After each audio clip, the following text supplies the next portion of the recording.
Salut à tous. J'étais en train de faire une petite cueillette de fraises. Alors, vous voyez, hein.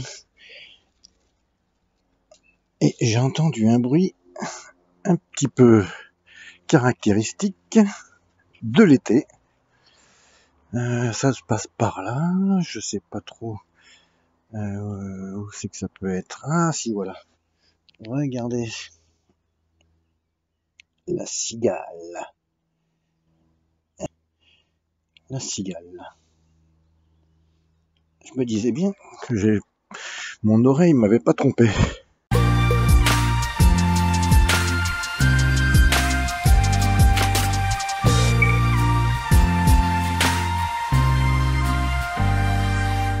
Alors, comme je vous disais, j'étais en train de faire la cueillette. Deuxième année de culture pour ces fraisiers. Je rappelle, hein, 8 mètres carrés, 8 mètres par 1 mètre, 200 plants, très serrés, évidemment. Dessous des aiguilles de cèdre, du broyat de bois, et apparemment c'est ce qu'il y a de mieux pour avoir des belles fraises. Et apparemment, ça se confirme bien, puisque... Alors, déjà je vais vous dire que de là à là, voilà, de là à là, c'est à peu près la moitié ici. Tout ça, ce sont des gariguettes. Ces fameuses fraises, enfin fameuses, pas trop pour moi, parce que elles sont un petit peu trop acides. Mais c'est des fraises, voilà, des fraises allongées. Pas très grosses, là ça fait partie d'une grosse d'ailleurs. En général, elles sont pas très grosses. Les gariguettes. Et de l'autre côté, donc de là à là, j'ai les monstres, les maestros, qui sont des fraises monstrueuses. Vous voyez, alors là, ça fait partie des plus petites. Voilà, pratiquement. Voilà, ça c'est vraiment petit. Hein. Voilà, alors après, là on est déjà dans la bonne fraise. Alors elles sont un peu difformes. Elles ont tendance à pourrir un peu plus vite que les autres, mais pour des grosses fraises, elles sont pas trop mauvaises, même si ça manque encore un peu de sucre. Mais contrairement aux gariguettes qui sont très acides, je trouve, moi. Après, chacun ses goûts, mais je trouve très acide. Donc, c'est quand même pas la même chose. Alors, pour faire voir bien la différence entre une gariguette qui est là, voilà, une gariguette, on va dire, standard, doit faire dans les 10 grammes, et encore, voilà, 10-15 grammes. Ici, on va comparer, voilà, on va la mettre là, et ici, on va comparer avec une, voilà. Vous voyez la différence? C'est 5 fois plus gros en général, parce que j'ai calculé, enfin j'ai même pesé pour voir. L'année dernière même j'avais fait une vidéo qui était un petit peu passée inaperçue en plein mois de juin, je crois aussi c'était, avec deux fraises qui faisaient 110 grammes, quelque chose comme ça, donc 55 grammes pratiquement une. Là c'est pareil, là on est dans les 50 grammes, là on est dans les 10-15 grammes. Vous voyez la différence? C'est vraiment des monstres. Ouais, la différence qu'il y a entre les gariguettes et les... Vous voyez, bon, il y en a des... Voilà. Voilà pour les fraises monstrueuses. Vous voyez.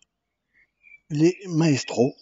Alors, je vous les conseille pas plus que ça, parce que je vous dis, hein, il y a des avantages, elles sont très grosses. Les inconvénients, c'est qu'elles pourrissent un peu plus vite que les autres, et elles manquent un petit peu de sucre. Voilà.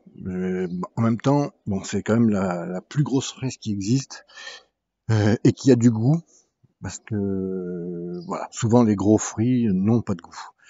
Et c'est un petit peu le problème avec les fraises. On peut en avoir même des plus grosses. Hein. Il y a des fraises, enfin, il y a des fraisiers qui produisent des plus grosses fraises que ça, mais aucun intérêt puisqu'elles n'ont aucun goût. Là, au moins, on a un peu de sucre, on va dire. Et bon, la grosseur. Alors nous, on a récupéré déjà 6 ou 7, j'ai pas compté d'ailleurs, 6 ou 7 saladiers. Aujourd'hui, j'ai sorti mes petites barquettes, mais en général, c'est des saladiers. Et on en a 6 ou 7 d'1,5 kg, donc on doit être à ouais, entre 9 et 10 kilos, voilà, sur 200 pieds. Et l'année prochaine, je vois déjà qu'il y a des stolons. Ah, je dis ça pour Olivier, hein, qui nous sort des stolons en anglais. Euh, non, c'est bien des stolons. Voilà. Vous voyez, ça y est, ça part déjà. Donc, on va pouvoir en démultiplier encore. Et maintenant que j'ai l'autre jardin, bah, je vais pouvoir aussi me faire pratiquement une double. Je pense que je vais essayer de me faire une double rangée comme ça, c'est-à-dire celle-là, et j'aurai la même là-haut dans l'autre jardin, puisque je pense que je vais récupérer au moins 200 stolos. Pour ceux qui me suivent sur Facebook, bon, c'était pas trop une surprise de voir toutes ces fraises, puisque j'avais déjà posté quelques photos justement de saladiers récoltés de toutes ces fraises. On va quitter un peu les fraises justement, et pour ceux qui me suivent aussi, vous avez vu dernièrement, ceux qui me suivent sur Facebook, hein, je parle, vous avez vu dernièrement justement quelques photos de mes oignons rocambole, voilà, qui évidemment, hein, qui font les fous, hein, qui font des bulbilles dans tous les sens. Voilà, c'est assez, ça prend assez de place. Alors, à force de regarder mes oignons rocambole, j'avais un petit peu oublié de regarder mon ail rocambole. Alors, mon ail rocambole, une fois que j'ai bien regardé la situation, j'ai vu qu'il était pris par la rouille. Voilà. La rouille. Alors, c'est bizarre pour un perpétuel.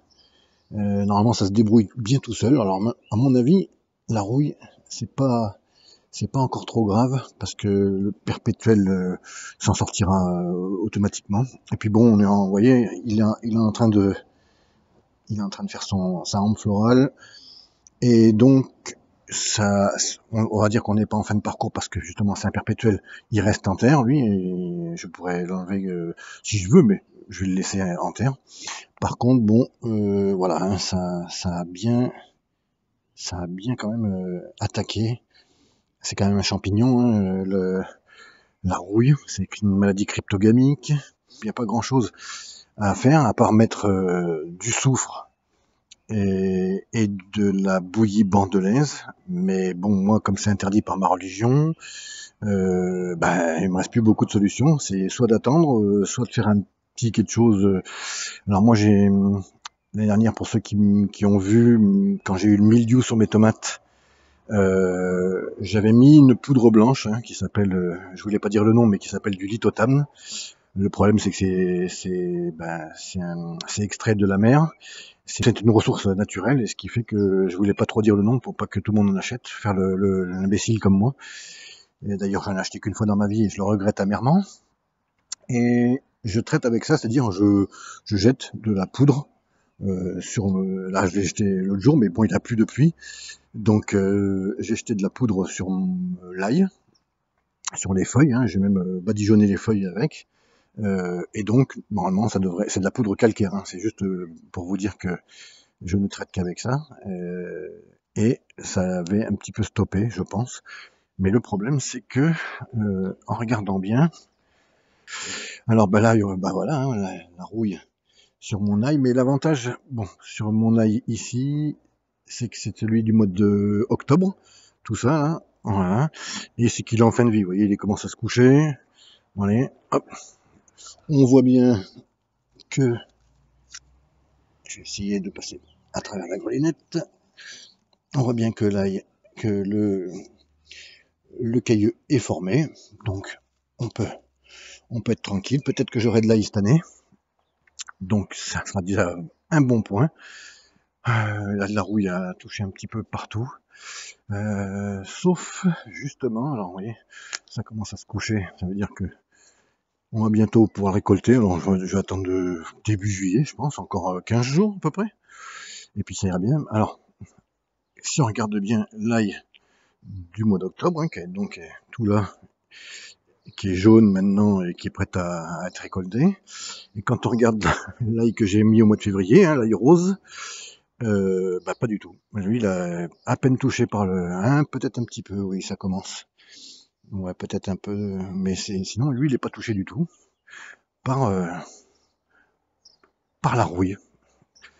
Autre chose qu'on peut voir aussi, c'est bah, l'ail rose. Je sais pas si vous avez déjà vu, je crois que j'ai tout enlevé, mais au milieu, voilà, au milieu de l'ail rose pousse une espèce de, bah pareil, de hampe florale.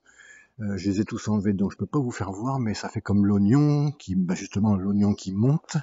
On en parlait l'autre jour avec Maud, qui a fait un truc sur les betteraves qui montent. Moi, c'était mes oignons depuis 2 ans qui montent. Je vais essayer de vous en trouver. Mais je pense que là, j'ai tout enlevé. L'ail rose, ouais, vous voyez, tout, l'arme florale, je les ai tous enlevés, je pense. Et l'oignon, voilà, bah ça fait ça, hein, voilà, tout bêtement, comme l'oignon. Alors l'oignon, vous voyez, au milieu, ça c'est des oignons qui montent et c'est pas normal. Donc le remède, il sera de faire mes oignons, de semer mes oignons moi-même. Il n'y a pas d'autre choix apparemment, de ce que j'ai vu et de ce que j'ai lu. Ça limitera peut-être, parce que ça fait quand même 2 ans que je vois mes oignons qui montent en graines, donc c'est pas normal. En plus après ils deviennent normalement pas bons à la consommation. Donc c'est un petit peu embêtant, mais je ne trouve pas d'ail rose avec de la hampe florale pour vous faire voir. Mais bon, tenez, enfin, c'est à peu près ça. Hein, n'oubliez, enfin, ça fait une petite volute à la fin. Ah bah si, ça y est, voilà, ça y est. Là c'est de l'ail. Et voilà ce que ça fait. Après ça, vous voyez, même celui-là de derrière, il commence à le faire. Voilà, ça fait un petit renflement. Et après, ça grandit et ça fait une boucle en général. Voilà, faut le casser, hein, voilà. L'ail rose, on casse. Alors on peut le casser plus tard. Moi je le casse assez tôt. On peut, on peut le casser plus tard. On peut le casser quand il fait un tour et demi, on va dire, sur lui-même. Voilà pour l'ail rose et pour l'ail en général et les maladies qu'il y a. Heureusement, c'est la fin de la culture. Et pendant qu'on est sur l'ail, vous remarquerez peut-être des fois sur vos pieds d'ail, vous allez avoir un éclatement de la tige. Et vous allez avoir ce petit renflement avec des bulbilles dedans. Ce sont des bulbilles que vous pourrez vous servir, hein, vous pourrez les ramasser et vous en servir pour les replanter. Bon, le problème c'est que ça mettra, si on repart des bulbilles comme ça, vous en aurez pour 2 ou 3 saisons, c'est-à-dire 2 ou 3 ans, à avoir un cailleux. Donc il faudra planter, replanter, retransplanter, etc. Plusieurs fois sur plusieurs années pour avoir à la fin un cailleux d'ail. Mais il y en a vraiment partout. Hein. Moi j'en ai beaucoup. Je vais peut-être ramasser cette année les bulbilles pour voir et je vais essayer de. Vous voyez, c'est pas. On n'en a pas sur tous les pieds, mais oui. Tiens, je vais ramasser celui-là, tiens, pour vous faire voir. Voilà.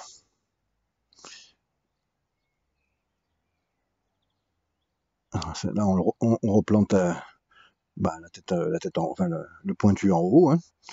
On le replante et puis dans un bac, une jardinière vaut mieux. Et puis tous les 2-3 centimètres. Et puis on aura dans l'année prochaine un plus gros, mais après il faudra le transplanter dans la terre pour en avoir encore un plus gros et il se dédoublera, c'est-à-dire il fera une vraie tête d'ail quoi, que dans la 3e année. Normalement, ça peut arriver la 2e, mais normalement c'est la 3e année. Voilà un petit plaisir que je m'offre aussi quand je suis devant mes pommes de terre sous foin. Le petit plaisir, il est simple, il est de contrôler, de savoir si on a des pommes de terre qui ont poussé. Alors là, on a un pied. Si on creuse, si on enlève le paillage, on voit tout de suite, on voit tout de suite une belle pomme de terre. Voilà, c'est la variété désirée. Voilà. Bon, comme ça, on est rassuré. On sait que on aura une bonne petite production. Voilà, j'aurais pu la ramasser ou la cueillir, en cueillir 2-3 autres sur d'autres pieds. Et puis l'avantage, on les mange, mais l'avantage c'est que on ne fait pas mourir le pied pour autant. Il reste en vie. On lui cueille juste une pomme de terre ou deux par pied et on peut faire une belle petite salade de pommes de terre. J'ai toujours un petit peu de retard sur les autres, mais je commence à bien rattraper tout ça. Et d'ailleurs, à ce sujet, tiens, je voulais dire si un peu d'autopromo, hein. Si vous voulez avoir des actus pratiquement journalières, vous pouvez aller sur ma page Facebook, hein, vous abonner aussi. William le potagiste, je mettrai le lien sous la vidéo en description. Photos, vidéos, etc. Tout, un petit texte, pratiquement tous les jours. Et puis continuez à vous abonner, à faire partie de l'aventure avec le nouveau jardin, etc., etc. Ici, rattraper le retard du potager, vous parlez de la nouvelle structure à tomates, de la terre, des filets anti-insectes sur les choux, etc. Tout ce qui va venir bientôt. Et ben, vous pouvez vous abonner sur la chaîne YouTube, voilà. N'hésitez pas, likez la vidéo si ça vous fait plaisir. En tout cas, moi, ça me fait plaisir. Et puis je vous dis, d'ici là, portez-vous bien. À bientôt. Bye bye.